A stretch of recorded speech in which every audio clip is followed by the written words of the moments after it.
Ya,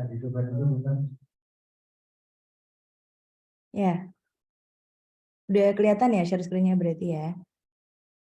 Nah.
Ya, bismillahirrahmanirrahim. Assalamualaikum warahmatullahi wabarakatuh.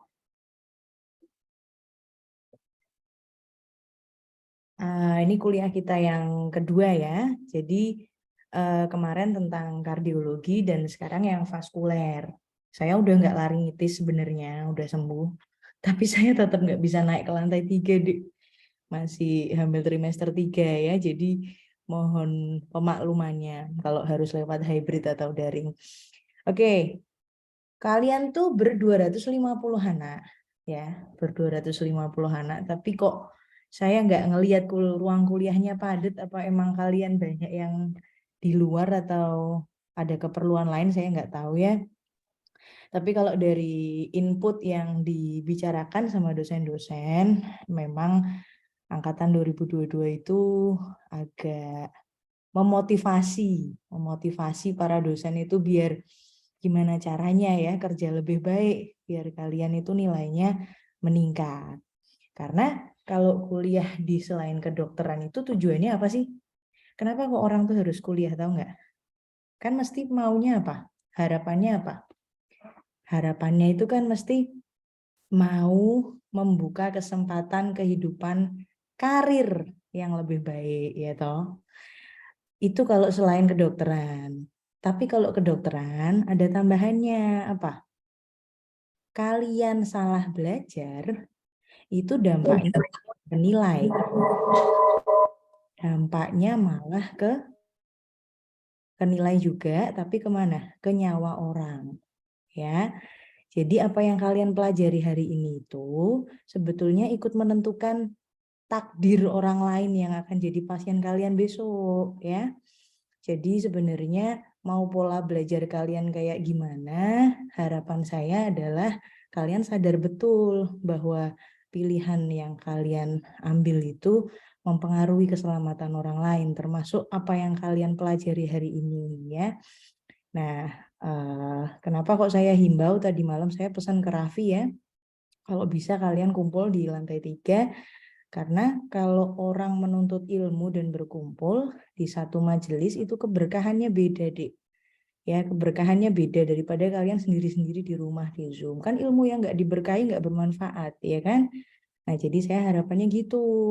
Dan saya doakan semoga yang hadir di lantai 3 nilai RKL-nya bisa A semua ya, amin. Dan ilmunya berkah ya. Dan yang masih berhalangan, kalau memang benar-benar menyimak, mudah-mudahan ilmunya juga jadi berkah ya. Oke, itu sekilas dari saya. Hari ini kita masuk materi yang menarik, histologi vaskuler, karena hampir semua penyakit itu berujung pada peran pembuluh darahnya ya. Jadi kita pelajari sedikit-sedikit nanti. Yang mau kita bahas pertama adalah jenis dan perbedaan pembuluh darah ya, arteri, vena, kapiler, sama fisiologi mikrosirkulasinya. Yang kedua kita mau belajar komposisi lapisan. Jadi tunika intima, media, sama adventitia itu sebenarnya ultrastrukturnya gimana ya. Dan yang saya highlight adalah tentang endotel. Jadi tunika intima isinya kan sel squamous simplex endotel ya. Itu nanti perannya apa aja sebenarnya dalam tubuh ya. Kemudian yang terakhir kita baru bahas tentang korelasi klinisnya di histologi sama patologi itu gimana ya. Oke. Sekarang kita masuk ke jenis dan perbedaan pembuluh darah. Oh iya, kalau yang masuk lewat Zoom, saya rekomendasikan pakai headset ya, Dek, biar lebih jelas dan nggak gaung suaranya ya. Kalau bisa punya earphone, TWS atau headset dipakai aja nggak apa-apa ya. Terus kalau memang nggak bawa, ada temennya yang punya dipinjemi ya boleh ya. Pokoknya sebisa mungkin suaranya tetap kondusif di ruangan. Oke, sekarang kita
udah Mas, masuk ya. Adik-adik yang di Zoom, nanti kalau misalkan suara saya nggak kedengeran atau ada masalah, bisa langsung chat ke everyone di Zoom ya, biar saya juga ngelihat notifnya. Saya soalnya nggak bisa fokus bolak-balik Zoom sama slide nanti kalau misalkan ada gangguan ya, nggak apa-apa, saya di chat aja nggak apa-apa. Oke, tadi sampai mana ya? Sebelum saya hilang tuh sampai mana? Tahu nggak? Hilwa, tahu nggak Hilwa? Tadi saya sebelum hilang sampai mana Hilwa?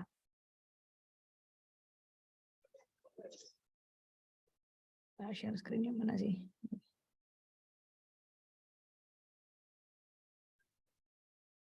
Ya, udah ya. Saya ulangi sekilas ya.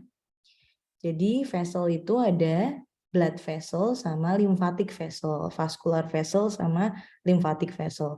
Vascular itu isinya darah, kalau lymphatic berarti isinya cairan limfe ya, cairan limfe. Oke. Sekarang kita masuk ke yang bagian, hari ini kita masuk yang bagian vaskuler. Jadi yang diisi sama darah, ada arteri, vena, sama kapiler. Kemarin kalian udah lihat perbedaannya di lab, kita hari ini nggak akan banyak ngomongin perbedaannya, hanya direview sekilas ya. Kita mau tahu sebenarnya dia isinya sel apa, kemudian fungsinya itu dia ngapain aja ya. Oke, sekarang ini yang kemarin kalian pelajari di fisiologi sama di histologi lab ya. Yang fisiologi yang kiri ya, jadi jantung itu pompanya atau kerannya dan vascular vessel itu seperti selangnya. Jadi dia ada dua sirkulasi yang menuju ke paru sama yang menuju ke seluruh tubuh. Nah, pertukaran gasnya bukan di pembuluh darah yang besar, tapi justru di yang kecil. Jadi pembuluh darah yang besar, yang media sama yang great atau besar ya, arteri vena besar, kemudian arteri muskuler dan vena medium, itu dia perannya bukan pertukaran gas, dia cuma nganter jadi kendaraan. Di mana pertukaran gas sama nutrisi terjadi? Di kapiler. Ya, makanya nanti kita singgung tentang kapiler. Jadi, histo itu nggak akan meninggalkan fungsinya. Dia itu semua ada maksudnya kenapa bentuknya seperti itu ya. Nanti kita sekilas review kenapa yang di arteri besar dan vena besar itu dia beda dan arteri muskuler dia juga beda ya. Apalagi yang di kapiler udah jelas beda banget lapisannya ya.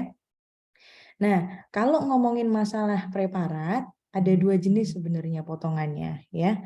Yang apa namanya? Longitudinal sama yang transversal. Yang longitudinal itu berarti dia motongnya membujur. Akhirnya kelihatannya cuma seperti lapisan-lapisan dindingnya seperti yang bawah ya. Ini. Tapi kalau yang atas ini yang transversal. Kemudian caranya tahu itu arteri adalah apa?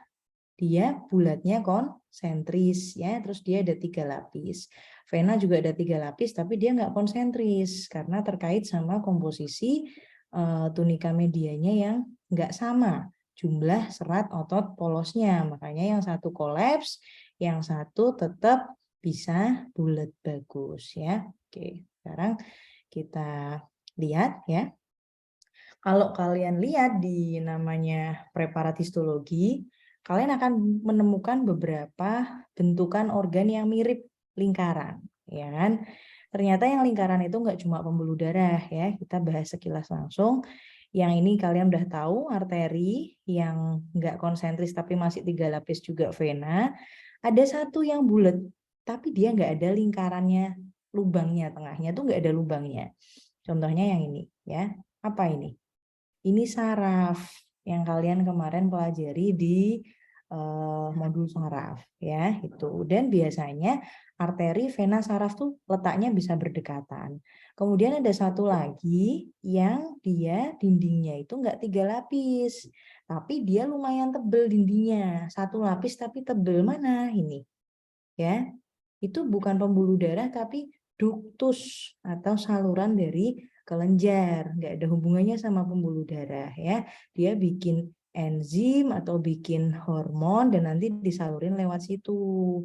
Bedanya sama pembuluh darah itu dia pakainya epitelnya squamous simplex, tipis. Jadinya itu pas mau pertukaran itu dia gampang keluar masuknya gas sama nutrisi. Tapi kalau kelenjar tujuannya emang bukan pertukaran, tujuannya adalah sintesis, makanya dia pakainya yang kuboid ya itu.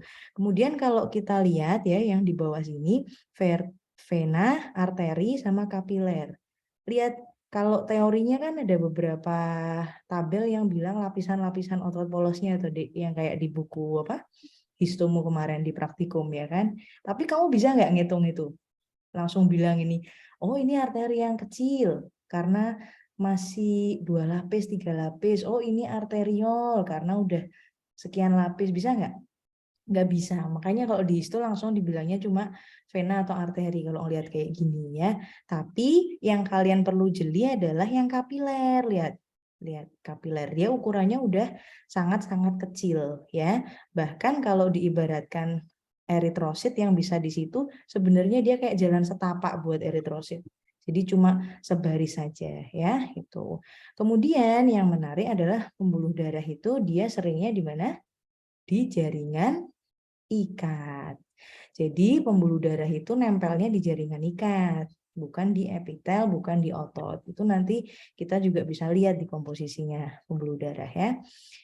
Nah, ini tadi ya, organ lingkaran yang sering tampak pada preparat histologi, arteri, vena, kapiler ya, saraf, kalau saraf nggak ada isinya, padat ya. Kalau kelenjar dia malah epitelnya tebel, kuboid ya. Kalau adiposa gimana? Lemak. Dindingnya kayak apa? Dindingnya bukan sel, bukan inti sel, dindingnya itu cuma kayak membran aja. Terus inti selnya dia di tepi ya. Terus kalau yang traktus GIT, respirasi, urinaria sama reproduksi, nanti beberapa ada yang lingkaran juga, tapi nanti ciri-cirinya beda sama yang arteri, vena, kapiler. Pokoknya kalau arteri, vena, kapiler apa? Arteri vena dia pakai 3 lapis dindingnya.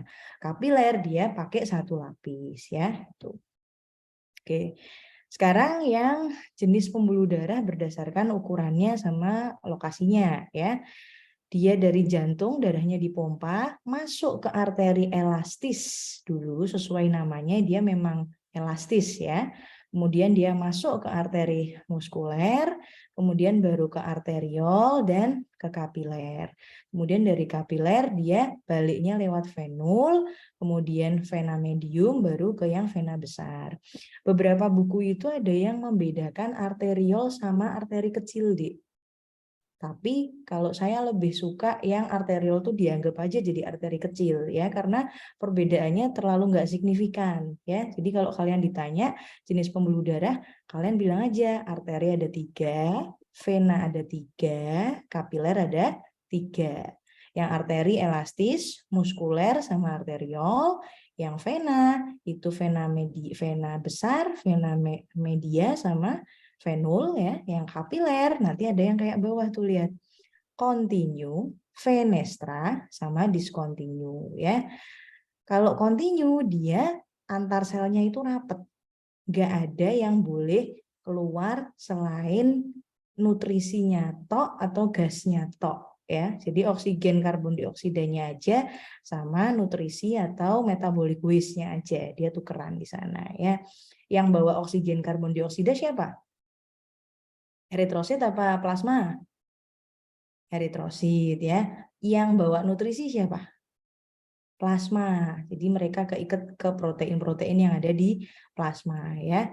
Tapi kalau yang fenestra dia pori-porinya itu mulai renggang, nggak rapet ya. Tapi antar endotelnya masih ada tautnya, lihat. Ya, bedanya sama yang discontinue nanti beneran nggak ada tautnya. Kalau yang fenestra dia ada di organ-organ yang butuh menyalurkan plasma. Misalnya apa? Ginjal. Ginjal itu mau bikin urin dari darah toh. Jadi dia nyaring plasma darah, ya kan? Terus di kelenjar. Kelenjar itu kelenjar yang paling gampang apa sih? Kelenjar liur wes. Mulutmu kan basah terus kan, ada air liurnya kan. Kok bisa dia basah terus? Dia dari mana sumber air liur itu? Ternyata sumber air liur itu dari darah, dari plasma darah yang difilter ya. Jadi dia pakainya kapiler yang fenestra. Kemudian kalau yang discontinue, yang lewat itu bukan cuma plasma, tapi juga selnya. Jadi biasanya diproduksi atau diperombakan sel darah. Kayak di mana? Liver, hepar ya, liver sama hepar sama lien ya. Kemudian satunya lagi bone marrow ya, itu. Kalau di otak berarti yang apa? Boleh tukeran nggak sel sama plasmanya di otak? Ya nggak boleh, otak itu saraf kok ya, dia aja pakai astrosit tuh kemarin kamu ingat kan, jadi dia pakai yang continue. Terus kalau yang di otot pakai yang continue juga ya itu. Oke, jadi ini ya kemarin kalian belajar jenis pembuluh darah ada 3 arteri, 3 vena dan 3 kapiler. Ini pembedaannya yang sekilas ya. Mungkin yang kemarin belum kebahas dan emang sangat jarang dilihat di preparat itu yang terakhir ini, Dik. Meta arteriol ya. Meta arteriol itu sebenarnya dia kayak campuran karakteristik antara arteriol sama kapiler. Itu. Jadi dia campuran antara kapiler sama arteriol ya. Tapi kalau arteriol masih yang di proksimalnya banget dari kapiler ya. Nah, di sana dia juga sudah mulai menipis lapisannya ya. Kemudian kalau dari teorinya ini yang lapis-lapisan otot polosnya ini ya kalian cukup tahu aja, tapi nggak bisa dihitung atau dilihat beneran. Itu orangnya pas nulis ini dia ngitungnya dari mana coba? Dari mikroskop elektron ya. Jadi emang beneran diteliti sama dia dan lahirlah teori ini ya. Tapi kalau yang struktur yang penting di arteriol dan metaarterial adalah dia punya sphincter prekapiler. Itu nanti yang meregulasi seberapa banyak darah yang boleh disalurin ke jaringan.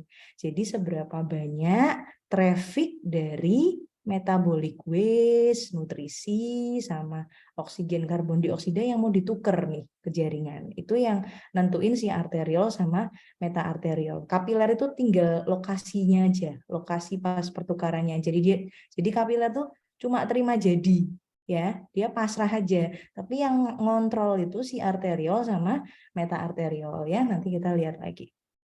Oke, terus yang berikutnya ada kapiler.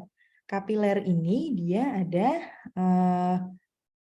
apa namanya? 3 tadi ya, kontinu, fenestra sama sinusoid ya.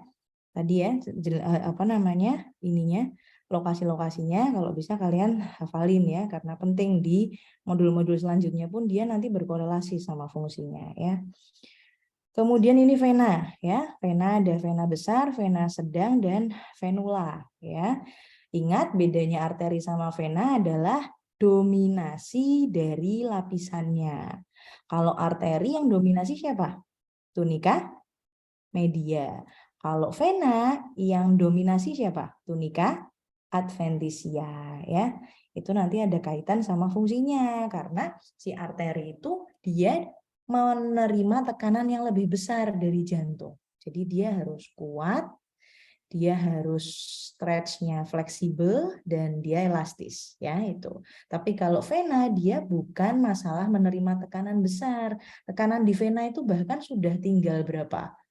Puluhan mungkin ya, 11-an atau puluhan aja, nggak sampai kayak di arteri 120/80, nggak sampai segitu. Makanya di vena itu sama Allah nggak dikasih apa? Otot polos yang banyak, dikasihnya apa? Dikasihnya tunika adventisia yang banyak, jaringan ikatnya. Lah tunika adventisia itu isinya apa? Jaringan apa? Saraf atau epitel? Ikat ya, jaringan ikat. Nah, jaringan ikatnya di adventisia itu beda sama jaringan ikat lamina proprianya yang di tunika intima. Kalau di tunika intima mungkin bawahnya endotel itu masih ada fibrosa ya. Kalau yang di adventisia itu lebih dominannya kolagen. Ya, kolagen itu punya struktur yang kuat. Jadi dia memang buat nampung darah. Coba nanti kalian buka buku fisiologi ya. Cek pertanyaan saya, di mana darah ada paling banyak? Organ apa yang menampung darah paling banyak? Kan kamu tahu toh darah ada 5-6 liter, ya toh? Yang paling banyak dari 65 ml itu berapa persennya di mana? Ternyata di mana? Ternyata di vena. Vena itu dia nampung banyak gitu ya, makanya dia harus bisa meregang menipis ya, dan dia jadi solid juga, makanya dia dikasih kolagen yang banyak itu. Nah, oke, itu cukup tentang jenis-jenisnya ya. Jadi kesimpulannya ada berapa? 3 pembuluh darah dan masing-masing juga ada 3 jenis ya dari arteri, kapiler, vena. Sekarang kita masuk ke mikrosirkulasi. Mikrosirkulasi itu adalah tentang pertukaran gas, cairan, sama nutrisi dan metabolic waste. Ya, jadi kalau makro itu di yang sirkulasi besar, dia cuma ngalir aja. Tapi kalau pertukarannya yang menentukan orang itu status gizinya baik atau enggak baik, yang menentukan orang itu nafasnya sesek atau enggak, yang menentukan orang itu pipinya bisa kemerahan tanpa blush on atau enggak, ya kan? Apa itu? Ya itu kapiler.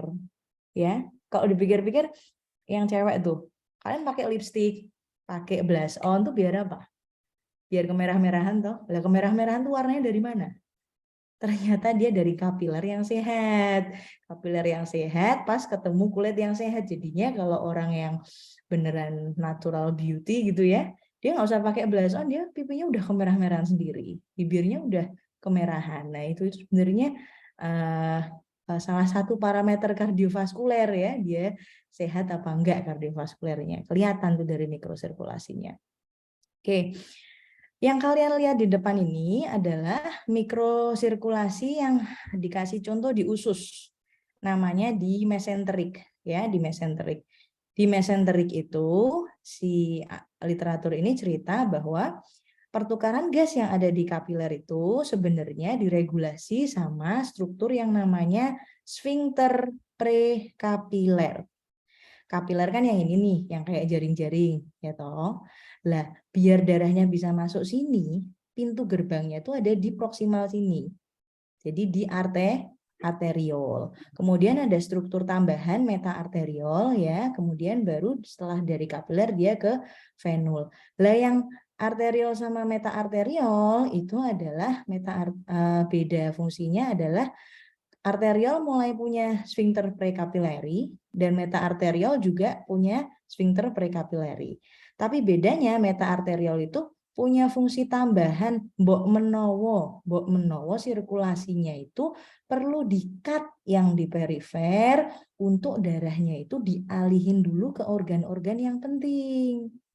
Jadi si darah itu kalau pas ngalir ke kapiler, dia kan loading tuh. Dia kayak pom bensin yang lagi ngisi pertalite, pertamax gitu kan, dia vakum dulu kan, nggak nerima mobil atau kendaraan yang mau ngisi bensin kan. Nah sama, di kapiler itu begitu darah udah masuk kapiler, ya udah si tugasnya dia adalah nukerin metabolic waste, nutrien sama gas karbon dioksida oksigen itu ke jaringan gitu ya.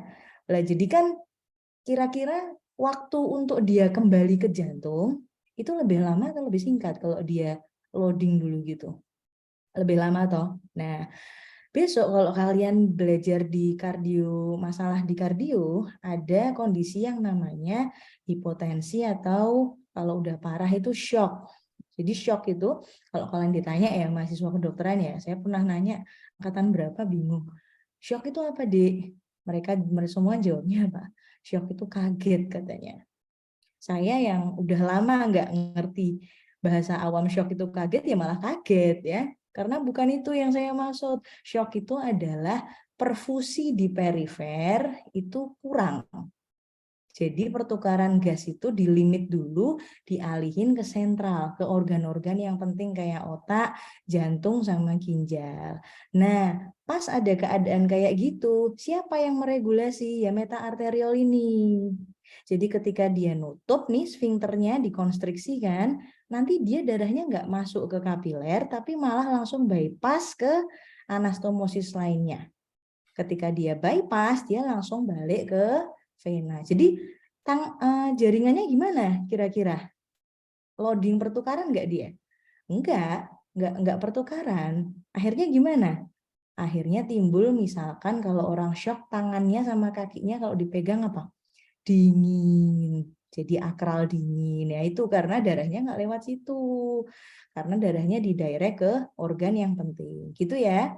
Jelas ya. Jadi kalau kalian ditanya, mikrosirkulasi itu apa? Mikrosirkulasi itu aliran darah yang bercerita mengenai pertukaran gas dan nutrisi di daerah jaringan, di sel. Dan dia diregulasi sama siapa? Sphincter. Siapa yang punya sphincter? Arteriol sama metaarteriol.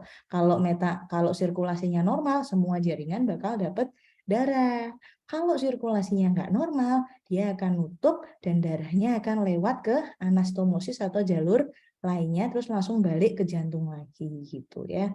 Itu mekanisme fisiologi.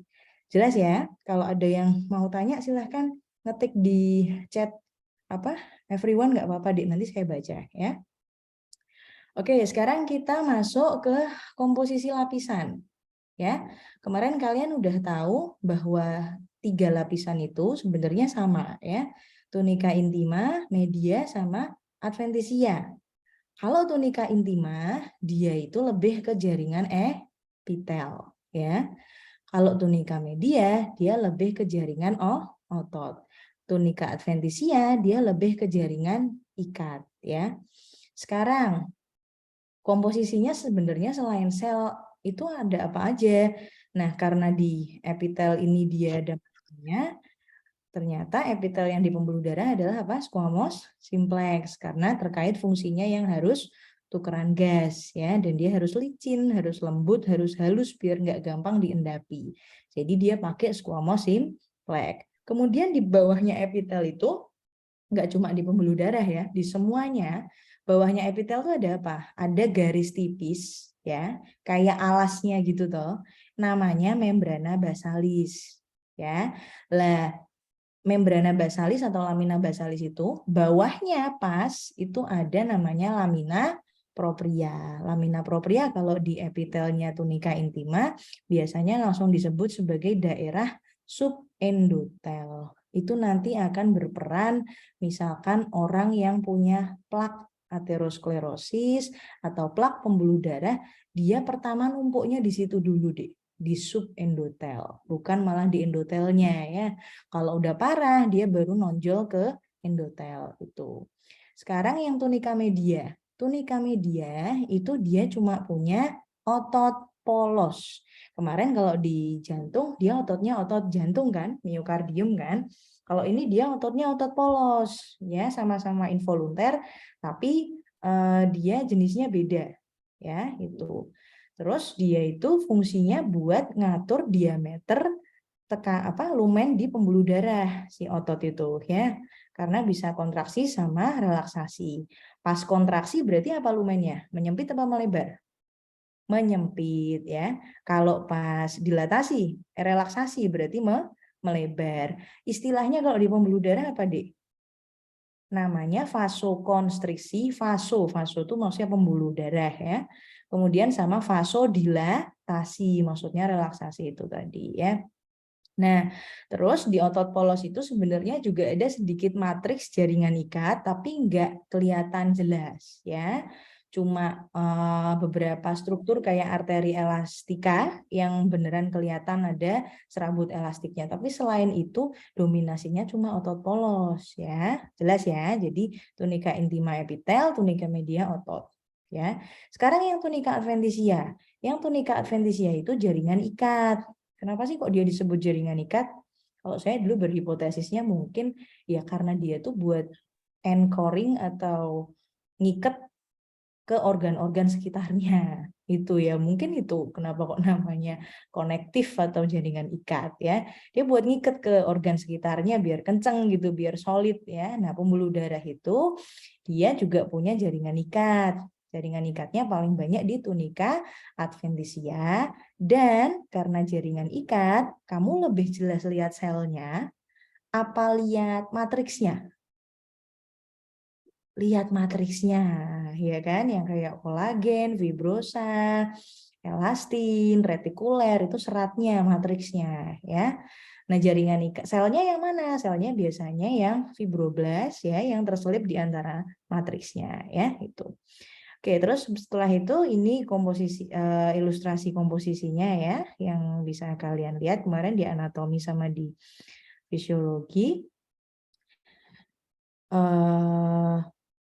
Ya, nanti di tunika adventisia itu juga ada beberapa sel yang spesial ya, yang baru ditemuin di penelitian. Ternyata dia banyak sel stemnya, Dik. Sel stem itu sel punca ya, jadi buat regenerasi ternyata dia malah pabriknya di tunika adventisia ya, walaupun belum diketahui lebih banyak lagi, lebih detail lagi. Oke, jadi ini ya.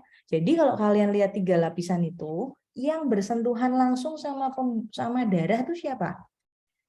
Tunika intima ya, tunika intima dia bersentuhan langsung sama darah.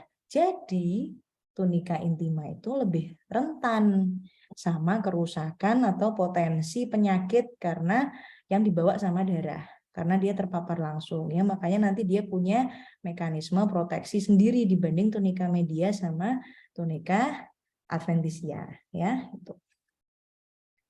Oke, sekarang kalau bicara tentang komponen histologinya, tentu saja ada sel sama matriks ya. Kita bahas dulu yang selnya. Selnya berarti ada endotel, otot polos sama fibroblast. Dan matriksnya itu di 3 lapisan. Ini saya nggak cerita di intima atau media atau adventisia ya, tapi digabung dari ketiga itu, nggak sendiri-sendiri. Itu tuh ada elastinnya, ada kolagennya, ada hyaluronannya, dan ada proteoglikannya. Kalian bisa lihat komposisinya dia tersebar kayak gini mekanismenya ya. Kolagen misalkan yang biru ini ya. Kemudian elastin dia yang agak ada kayak keritingnya gitu ya.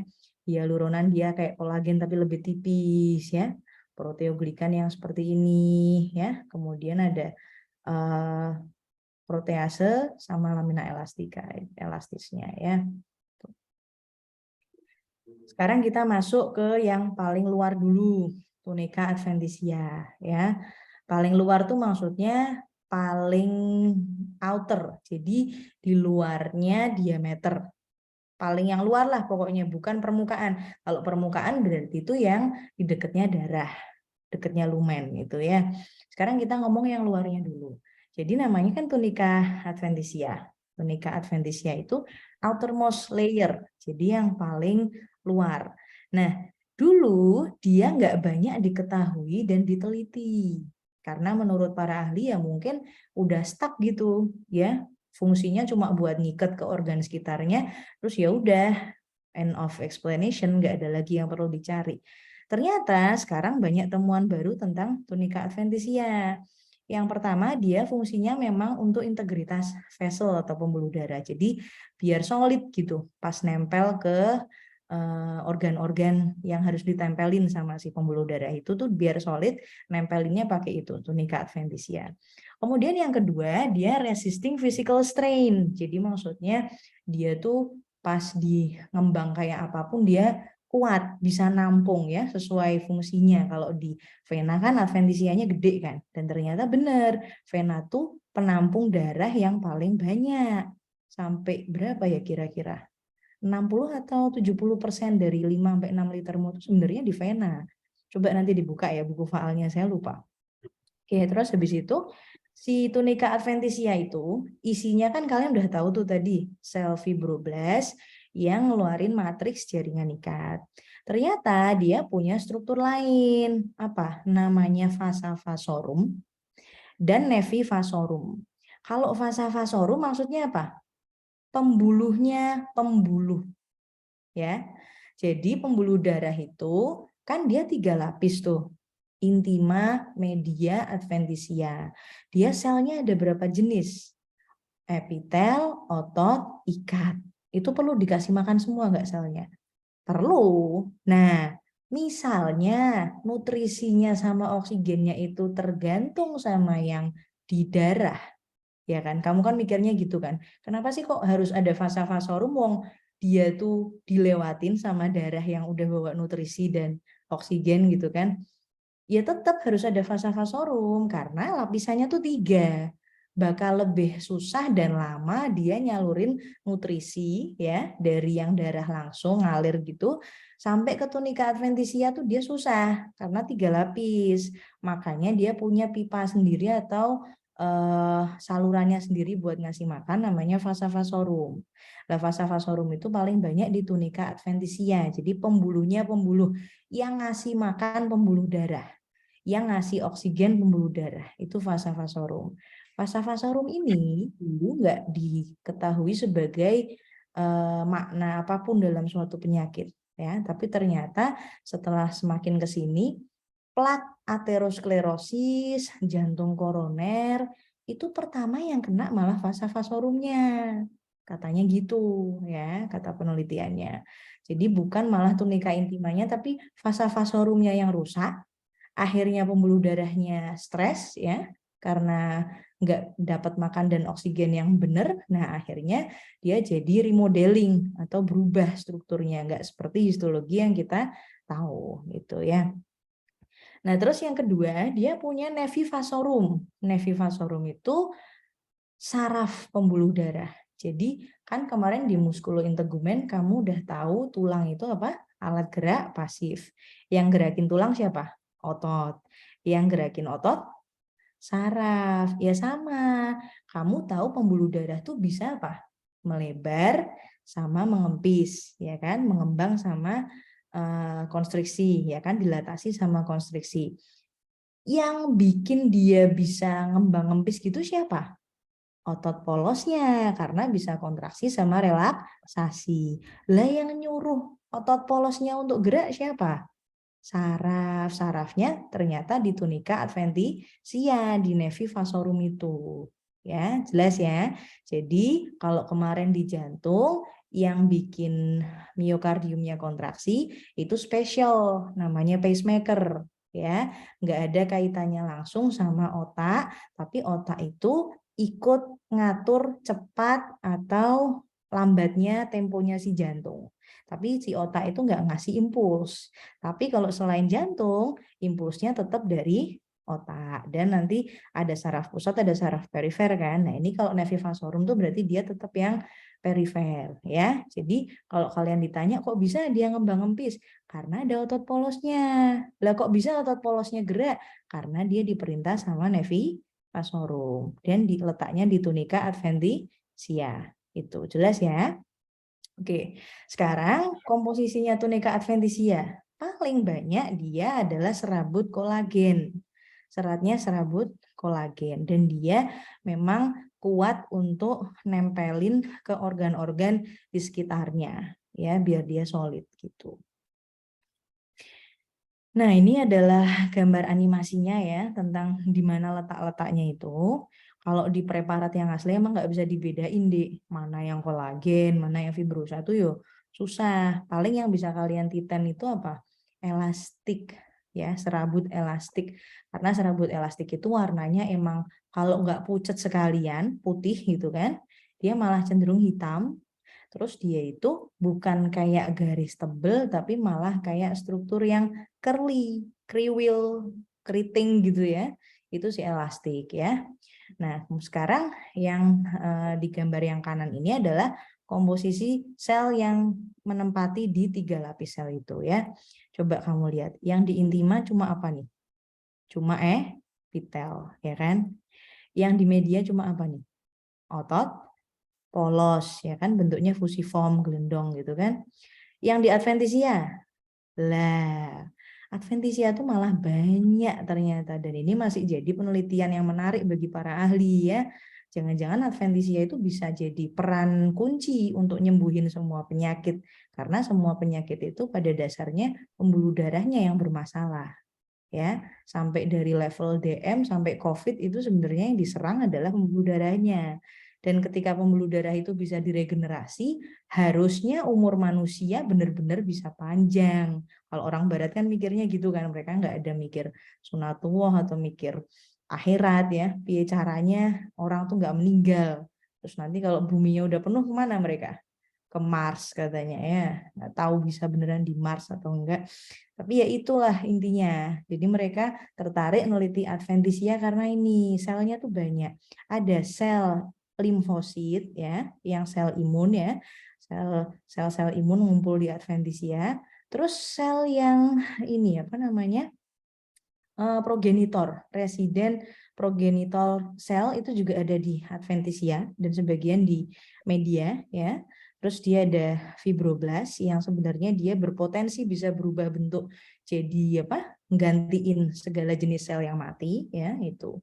Tapi para ahli belum bisa ngerti nih cara ngakali sel-sel ini biar bisa bermanfaat ke penyakitnya manusia gimana ya. Jadi research di situ memang masih terbuka tunica adventitia. Nah ini, sekarang kita masuk ke fungsi yang udah diketahui, si fibroblast ya. Fibroblast yang di adventitia itu utamanya dia bikin matriks, terus dia ngeregulasi kalau matriksnya perlu diregenerasi, ya kan. Terus dia bikin apa? Dia bikin zat yang namanya sitokin sama kemokin. Fungsinya buat apa sih?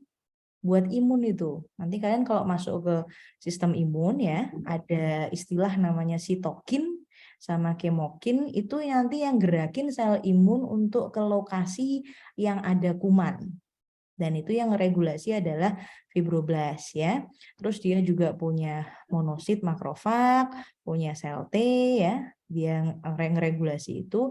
Kemudian dia juga interaksi dengan komunikasi sama sel saraf ya. Kemudian dia juga komunikasi sama endotel tuh yang di dua lapisan atasnya, yang media sama lewatin media terus baru dia kena ke endotel itu kan.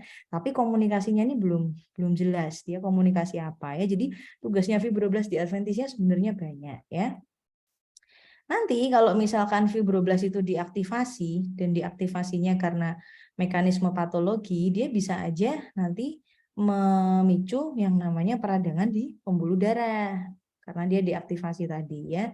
Terus jadinya adalah remodeling dan inflamasi. Inflamasi itu maksudnya radang ya. Kalau remodeling itu maksudnya sel itu, jaringan itu komposisinya dimodel ulang. Di model ulang tuh berarti dia nggak kayak struktur awalnya. Jadi dia berubah irreversible. Itu istilahnya remodeling, ya. Nah, kalau di preparat tunika adventitia yang mana tuh? Kalau dari lokasinya berarti kamu pilih yang paling luar, yang jauh dari lumen atau lingkarannya. Tapi kalau dari warnanya, kamu pilih yang apa? Satu yang lebih pucat ya, karena dia kok dominasinya kan jaringan ikat toh. Atau kalau dia nggak pucat, misalkan kayak yang gambar kanan ini kamu bingung toh, ketoknya sama-sama pink sama-sama tebel warnanya gitu kan. Kamu ngelihatnya apanya? Lihatlah selnya. Kalau otot polos yang di atasnya kan masih kelihatan tuh intinya jejer-jejer rapet, kayak nggak ada selanya ya, nggak ada space-nya. Tapi kalau yang matriks, karena dia matriks ya mesti ada nggak ratanya. Nih ada putih-putihnya gini celah-celahnya gitu. Nah itu adalah tunika adventitia ya. Ada kelihatan vasa vasorumnya nggak tadi? Oh iya, kelihatan nih Dek, nih lihat. Vasa vasorum yang ini. Nah, bulat-bulat nih. Nah, ini ya. Ini ya. Jadi dia pembuluhnya pembuluh darah untuk menutrisi. Jelas ya? Ada pertanyaan nggak kalian? Nggak kan, nggak ada chat. Oke, sekarang kita masuk ke tunika media. Tunika media itu dia adalah yang paling tengah, ya, yang tengah. Dia terlindungi sama tunika intima dan terlindungi sama tunika adventitia. Isinya apa? Isinya tuh otot untuk pergerakan pembuluh darah. Pergerakannya tuh bukan yang jalan-jalan, tapi pergerakan berupa apa? Konstriksi sama dilatasi ya. Kemudian kadang dia ada serabutnya, elastiknya ya. Dan ini bukan buat gerakannya secara per se atau secara tegas ya, tapi buat smoothness-nya, movementnya, konstriksi sama dilatasinya tuh biar dia tuh smooth itu ya. Nah, kalau pas di animasinya dia kan letaknya di sini ya, di tengah sini. Ya, di otot polos. Jadi ada yang bilang bahwa otot polos ini dia letaknya tengah itu sebenarnya menguntungkan karena apa? Dia terlindungi dari segala masalah yang menimpa tunika intima sama tunika adventitia. Mau tunika intima ngalamin kolesterol banyak ya, atau tunika adventitia kemasukan kuman, itu si tunika media tuh dia anteng aja karena dia di tengah. Dan dia harusnya seperti itu karena apa? Karena kalau sampai dia teraktivasi, nanti dia jadi remodeling juga. Akhirnya dia bukan bisa fungsi yang normal tapi jadi nggak berfungsi ya. Jadi otot polosnya itu nanti ada pembagiannya, kita nanti lihat ya.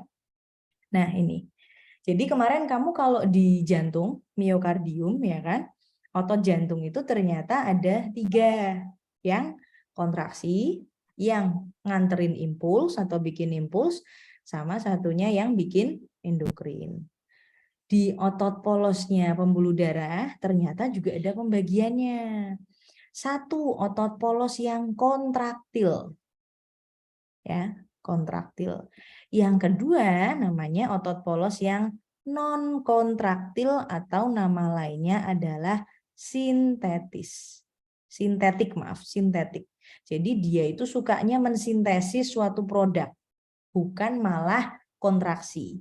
Selama ini kamu kan taunya otot itu ya harusnya kerjaannya ngapain? Gerak toh. Nah, kontraksi atau dilatasi toh, kontraksi atau relaksasi toh. Ternyata di otot polos itu yang sehat pun di tunika media itu ada 2 jenis, yang satu kontraktil sama yang satu non kontraktil. Nah, Dominannya dominan yang mana? Ternyata kalau orangnya itu sehat, dominannya yang kontraktil, Dek. Sekitar 90%.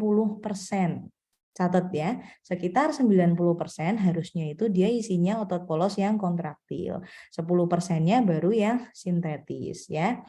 Nah, kapan mereka itu bisa berkebalikan proporsinya? Ketika ada kerusakan pembuluh darah yang sampai mengaktifasi dari VSMC. VSMC itu kalau kalian baca di jurnal namanya adalah vascular smooth muscle cell.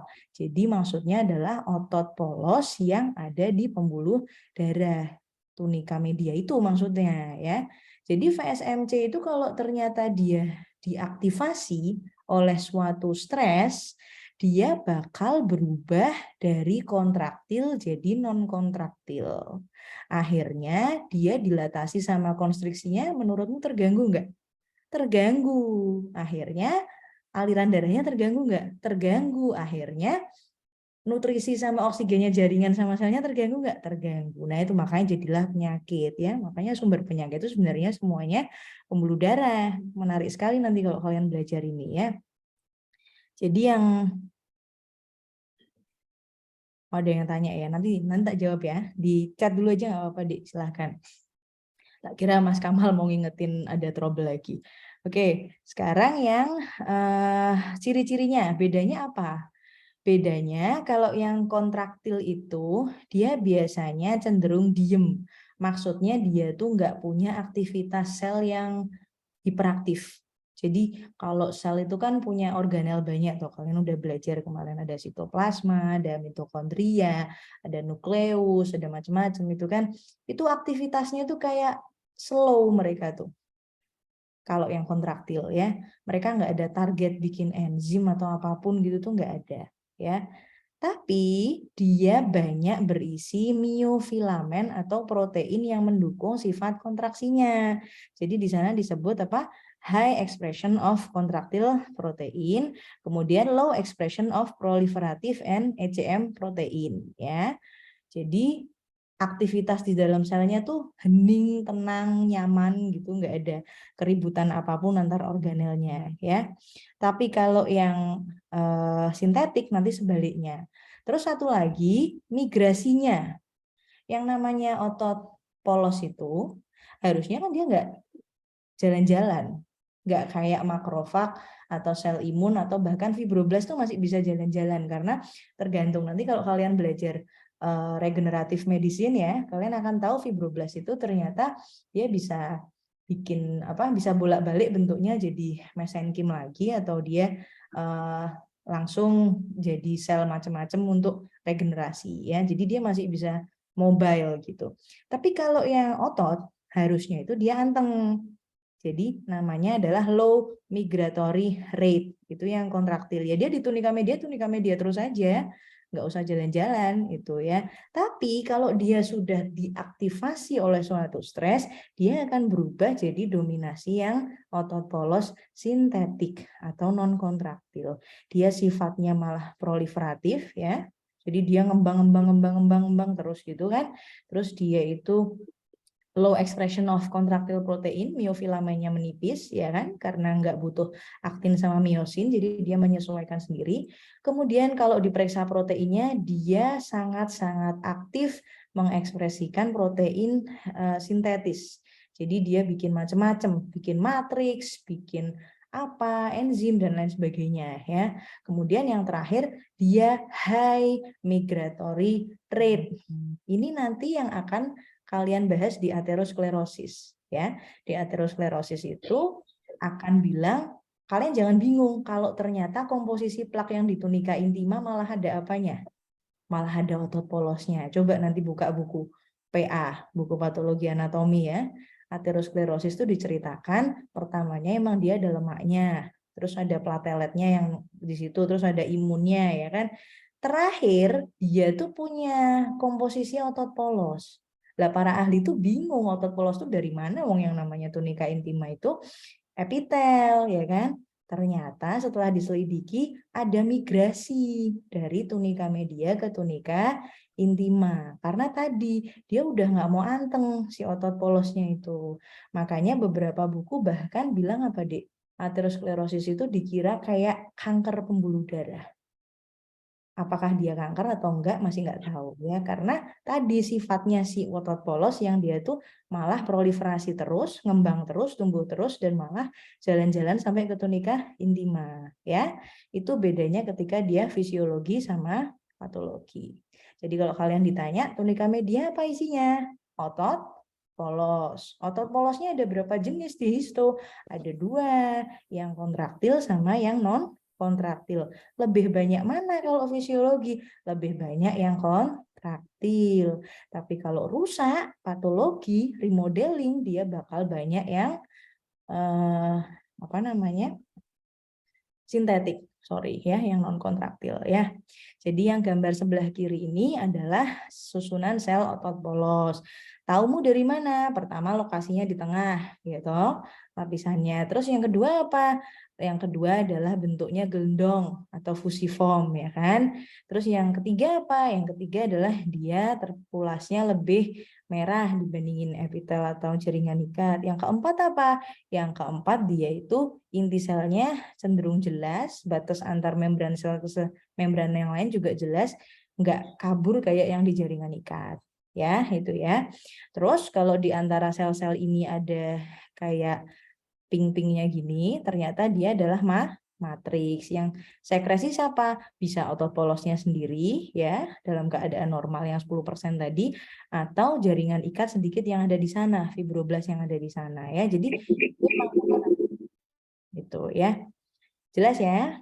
Oke, kalau ada pertanyaan diketik dulu deh, nanti saya lihat di chat ya. Ini tadi bedanya ya, di kontraktil sama yang sintetik atau ini. Nah, sekarang kita masuk ke yang paling merasa diketahui paling banyak sama manusia sejauh ini ya. Sejauh ini dari 3 lapisan itu yang paling advance pengetahuan manusia adalah yang endotel ini daripada media sama adventisia ya. Endotel itu adalah istilah epitel squamous simplex yang letaknya di pembuluh darah. Beda sama mesotel. Nek mesotel apa? Istilah untuk epitel yang letaknya di pembungkus organ dalam.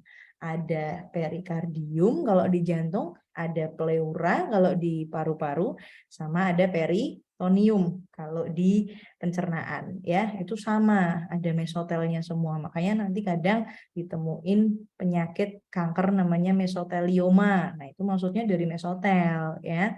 Sekarang kita masuk ke yang endotel. Endotel itu adalah squamous simplex yang paling dekat sama lumen darah, pembuluh darah. Jadi dia gepeng ya, terus kemudian di permukaan. Kamu bisanya ngelihat kadang itu bukan membran selnya langsung ya, sejelas kayak di tempat lain, tapi kamu bisanya lihat adalah inti selnya ya, ini dan jaraknya antara satu ke yang lain itu biasanya sama ya. Ini kalau di mana nih? Kalau ada lamina elastikanya gini berarti apa nih? Arteri muskuler ya. Arteri muskuler. Sebenarnya arteri besar itu tuh juga ada lamina elastikanya, Dek. Kamu kemarin dijelasin nggak sama asistennya ya? Sebenarnya dia tuh ada lamina elastikanya tapi nggak jelas. Karena yang di arteri besar itu serabut elastiknya ya banyak. Lah serabut elastik sama lamina elastik bedanya apa? Kan ya sama-sama dari elastin toh. Jadi dia curly-curly baris-baris gitu toh. Nah, makanya akhirnya dibilang yang lebih jelas adalah yang muskuler ya. Tapi sebenarnya arteri besar itu dia juga punya gitu ya. Nah, sekarang kita kembali lagi ke endotel, ini yang di arteri, ini yang di kapiler. Sebenarnya sama strukturnya ya, dia squamous atau gepeng dan dia satu lapis saja fungsinya karena tadi dia harus halus, harus tipis, harus licin dan dia sebagai tempat pertukaran. Jadi memang dia harus dikasih yang squamous simplex. Nah, selama ini dulu ya orang taunya endotel itu ya udah cuma buat lapisan yang smooth aja buat si darah itu lewat. Ibaratnya kalau kalian lewat jalan tol itu kan ada 2 jenis ya. Yang sama pemerintah dikasih aspal sama yang nggak dikasih aspal cuma dicor gitu kan. Enak yang mana? enak yang aspal, ya kan? Enak yang aspal, dia lebih smooth. Kamu mau ngebut juga nggak apa namanya, nggak kerasa banyak suara berisik dan lebih enak di roda, ya kan? Lebih nggak panas juga. Nah sama Endotel itu emang sama Allah dibuat seperti itu, pembuluh darah biar pas darah itu ngalir dia juga bisa lancar, ya. Ternyata dia bukan cuma sebagai jalan tol buat darah. Dia sebagai fungsi sekresi beberapa zat yang penting mendukung kesehatan pembuluh darah, ya. Nanti kita lihat satu-satu. Yang pertama, dia mempunyai lapisan yang namanya prostasiklin, ya. Zat yang prostasiklin ini dia dihasilkan oleh sel endotel dari asam arakidonat. Asam arakidonat ini kalau udah jadi prostasiklin, apa sih fungsinya? Prostasiklinnya itu bikin pembuluh darah itu susah ditempeli trombosit yang lewat. Ya, ingat kamu di biologi kan ya udah belajar tuh berkali-kali. Yang namanya darah tuh ada apa? Selnya sama plasmanya. Nek selnya berarti dia ada 3 jenis toh, eritrosit, leukosit, sama trombosit yang kamu dulu bilang keping darah itu, ya kan? Lah, keping darah itu dulu fungsinya buat apa? Setahu kalian? Kalau luka, ya kan? Kalau luka dia tuh jadi ngendap, ya, ngumpul, gerumpul gitu, terus bikin lukanya itu tersumbat, jadinya darahmu nggak keluar, gitu kan? Lah, di pembuluh darah ini endotel itu menghasilkan prostasiklin yang menghalang-halangi proses itu terjadi. Karena bayangin kalau eritrosit, leukosit sama trombosit ternyata mogok, nggak mau jalan, ya, terus dia ngendap gitu aja, kira-kira jadi sumbatan nggak? Jadi sumbatan. Makanya sama Allah si endotel itu disuruh bikin prostasiklin. Ya, jelas ya, prostasiklin itu fungsi utamanya adalah mencegah penyumbatan, mencegah koagulasi, ya. Kemudian dia juga bisa sebagai vasodilator, tapi itu fungsi sekundernya. Yang pertama adalah yang ini. Dia mencegah adanya pengendapan. Yang kedua, si sel endotel itu dia bikin antioksidan. Antioksidannya namanya nitric oxide, NO. Ya. Nah, nitric oxide ini dia lawannya dari endotelin 1. Endotelin 1 itu yang bikin adalah tunika media. NO yang bikin endotel di tunika intima. Jadi mereka tuh berlawanan. Kalau endotelin 1, dia bikin sel otot polosnya itu kontraksi. Jadinya nanti pembuluhnya menyempit atau melebar? Menyempit, konstriksi. Beda sama nitrik oksid. Kalau nitrik oksid, dia bikin pembuluh darahnya itu rileks atau dilatasi. Dan dia juga sebagai antioksidan. Jadi dia ikut menangkal radikal bebas atau ROS yang terperangkap di pembuluh darah, ya. Jadi si endotel itu kalau sehat, dia bisa melindungi dirinya sendiri dari koagulasi, dia melindungi dengan prostasiklin, dari konstriksi yang berlebihan dia dengan nitrik oksid, ya. Makanya nanti kalau orang kena sakit jantung, ya, obatnya itu banyak yang tentang nitrik oksid, namanya ISDN, ya. Terus apa namanya? Satunya lagi apa sih? Lupa. Pokoknya ada nitratnya. Itu maksudnya buat gantiin nitrik oksid yang udah hilang ini tadi karena sakit, ya. Kemudian endotelial cell itu selain dia antikoagulasi, ternyata dia juga prokoagulasi. Di sini bilang trigger blood coagulation. Kamu jangan bingung loh. Tadi katanya antikoagulasi, kok sekarang prokoagulasi. Ternyata dia itu ngatur fungsi yang berlawanan itu pada 2 kejadian yang berbeda. Misalnya kamu ngiris bawang di dapur, ya toh, nggak sengaja pisaunya kena jarimu. Yang terjadi apa? Darahnya keluar nggak? Keluar. Darah keluar itu berarti tanda apa, Dik? Tanda apa? Yang simpel aja. Tanda bahwa darahnya nggak di lumen pembuluh darah, ya kan? Keluar dari dinding pembuluh darah, ya kan? Kalau darah sampai keluar dari lumen, berarti dindingnya rusak atau nggak rusak? Rusak. Lah, ketika dinding pembuluh darah itu rusak, endotel itu langsung nyuruh si platelet untuk mekanisme koagulasi. Itu. Ya, jadinya nanti kamu belajar ya, ada modul hema imun, nanti coba namanya tuh kaskade koagulasi. Kaskade koagulasi itu ada serangkaian proses yang terjadi ya, diawali dengan faktor 10 sama faktor 9 ya yang disintesis sama hepar. Nanti dia tuh berinteraksi ya, ada berapa faktor sih saya agak lupa. 9 apa 11 gitu. Terus mereka nanti hasil akhirnya adalah platelet yang ketemu sama fibrin. Akhirnya nanti tersumbat lukanya, darahnya jadi berhenti. Ya, lah kalau nggak disumbat, kira-kira bisa berhenti nggak aliran darahmu yang kena peso tadi? Nggak bisa toh. Lah makanya endotel itu selain antikoagulasi, dia juga ngatur proses prokoagulasi. Tapi antara antikoagulasi sama prokoagulasi itu nggak bareng. Ya, mekanismenya nggak bareng. Jadi prokoagulasi itu diaktifin sama endotel kalau memang kita butuh. Kecuali pembuluh darahnya emang ada jejasnya, jejas endotel. Jadi ya nanti kalian cari istilahnya jejas endotel. Jejas endotel tuh sel endotelnya udah nggak rapat lagi. Jadi daerah subendotel yang di bawahnya endotel itu kebuka. Seolah-olah tubuh itu nganggapnya kalian terluka. Jadi harus segera dipanggilin faktor koagulasi sama platelet, padahal nggak luka. Itu nanti adalah proses yang terjadi pertama-pertama di aterosklerosis ya. Coba nanti cari videonya biar lebih jelas ya. Oke, terus yang berikutnya si sel endotel dia juga meregulasi traffic dari inflammatory cell atau sel yang diproses peradangan ya. Jadi kalau misalkan ada jaringan yang ada kumannya, dia butuh pertolongan sel imun, ya kan? Nanti kan sel imun datang, ada neutrofil, monosit, eosinofil dan macam-macam itu. Nanti yang ngatur siapa yang datang duluan dan siapa yang masuk duluan ke jaringan itu si endotel.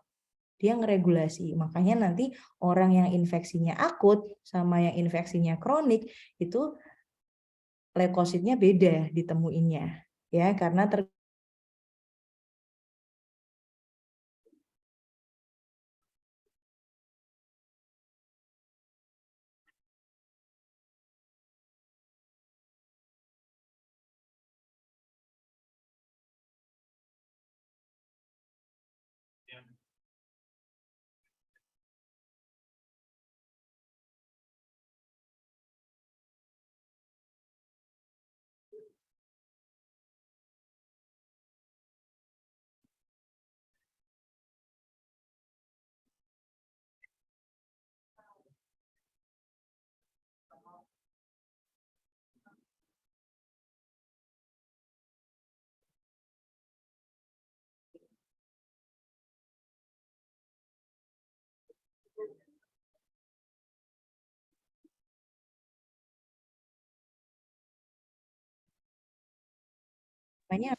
namanya mana tadi? Kok hilang? Nih.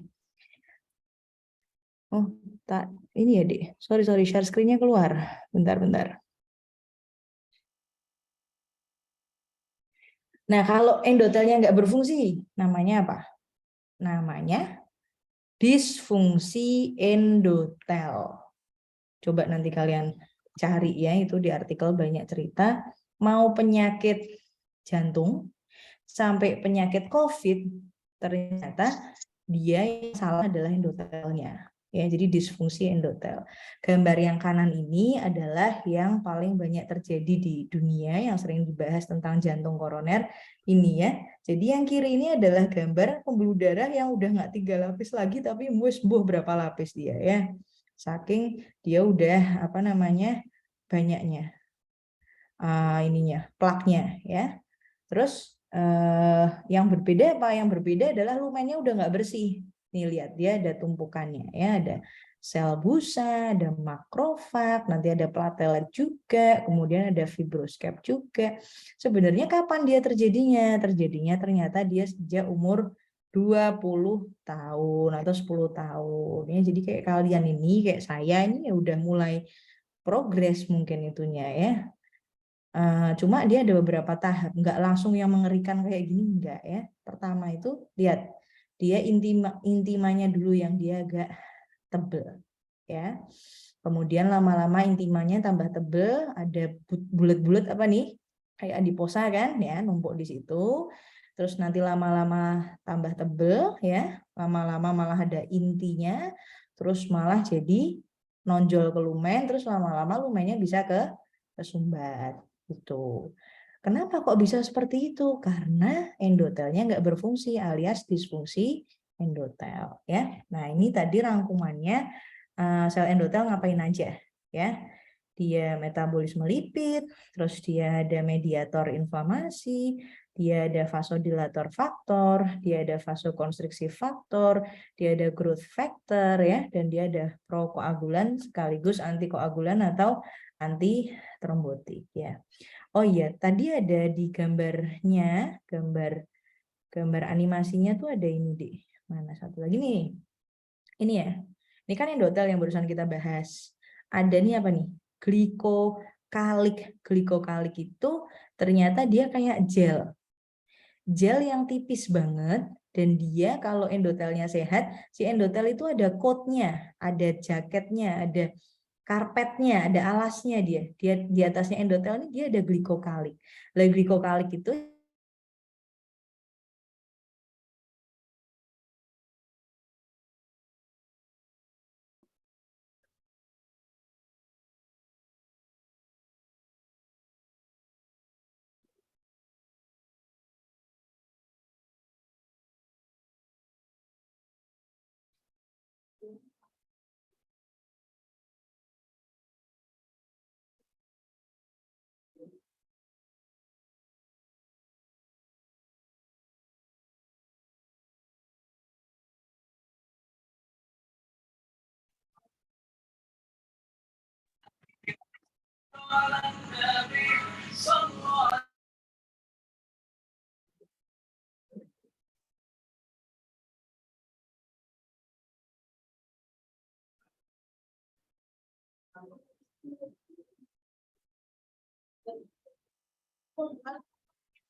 keputus tadi ya, sorry.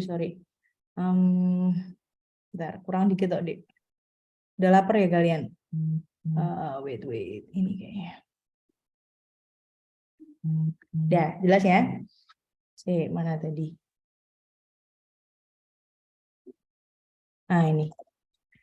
Ya, tadi glikokalik ya. Jadi yang berfungsi bikin antikoagulasi atau si endotel itu susah untuk diendapi oleh molekul apapun ya, dari platelet sampai lemak, itu adalah prostasiklin sama glikokaliknya ya.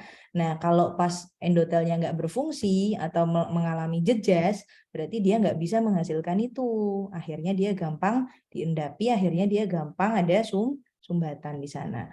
Nah, terus itu yang tentang prostasiklin sama glikokalik. Sekarang kita yang nitrik oksid ya.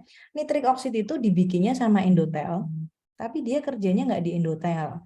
Kalau prostasiklin sama glikokalik dia kan kerjanya di endotel ya kan, buat melindungi endotel itu sendiri. Kalau NO dia tuh nanti bakal dibawa ke sel otot polos yang di tunika media.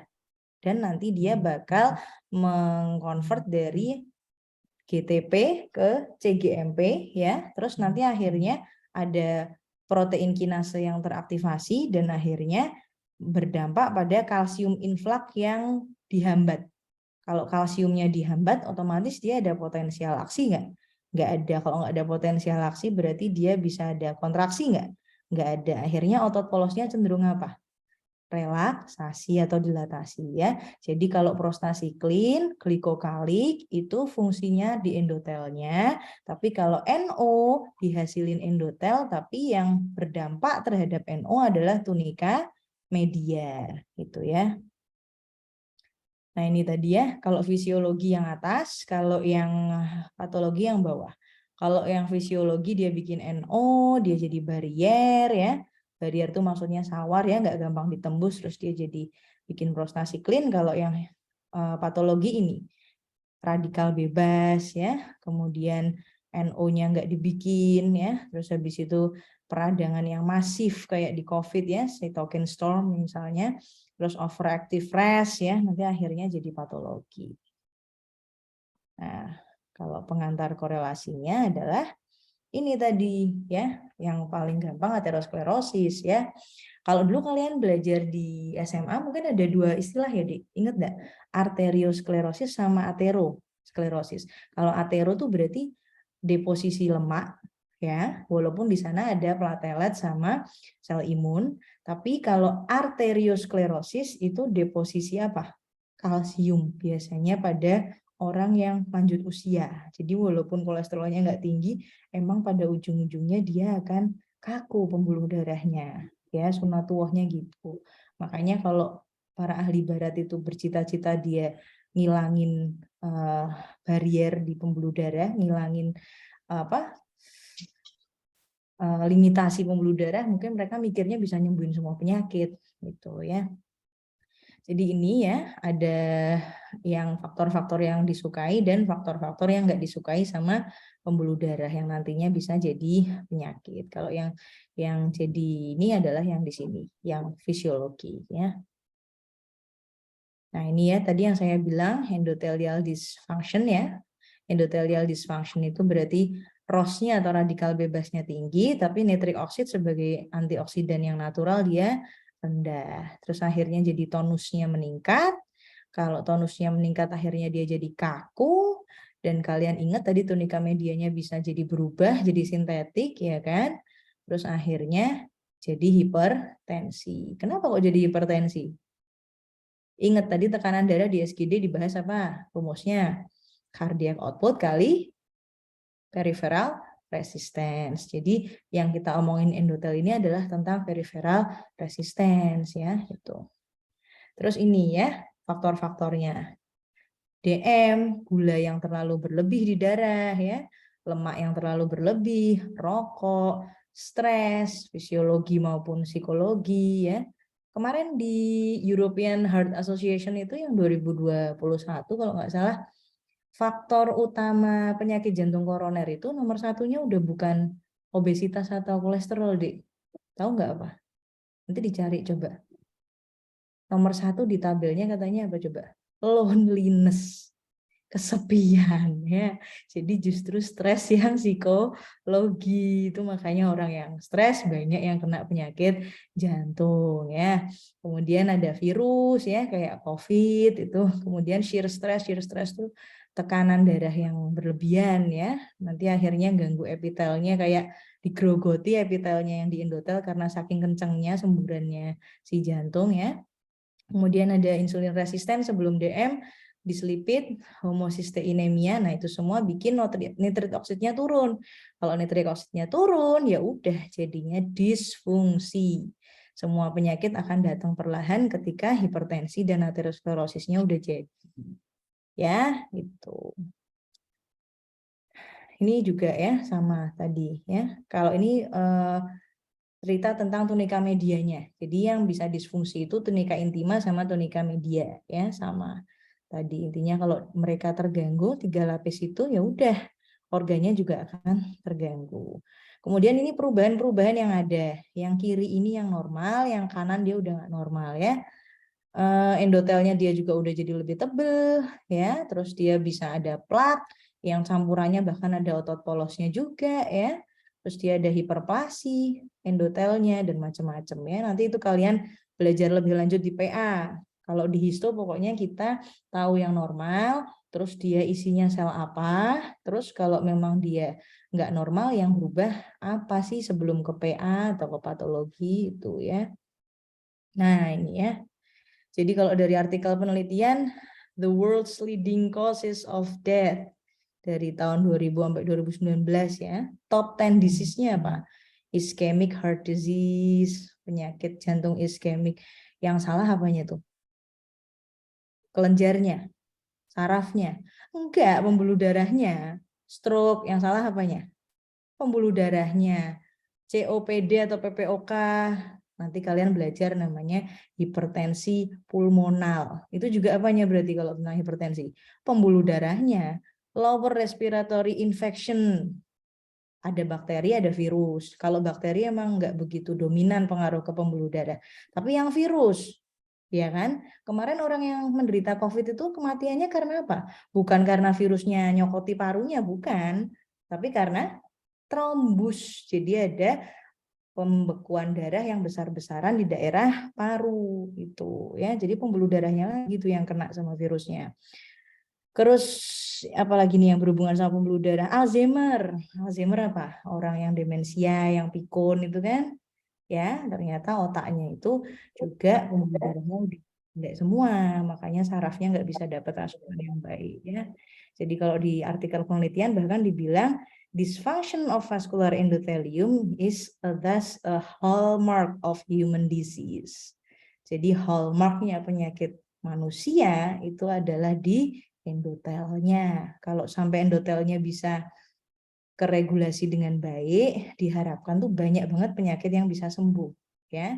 Dari kanker sampai penyakit jantung. Kanker tuh kenapa yang jadi masalah? Selnya nggak mau mati kan? Jadi sel kalau hidup terus tuh ternyata bermasalah kan? Dia nggak mau mati-mati. Lah, kenapa dia nggak mati-mati? Tahu nggak? Pembuluh darahnya tuh banyak. Jadi dia dapat makan terus, dia dapat oksigen terus. Yang belum bisa diakali sama para ahli bedah itu adalah piye caranya ngekat pembuluh darahnya. Kalau dia nggak dapat pembuluh darah, otomatis si kanker itu mati. Tapi caranya tuh yang susah, belum ketemu sampai sekarang ya. Itu.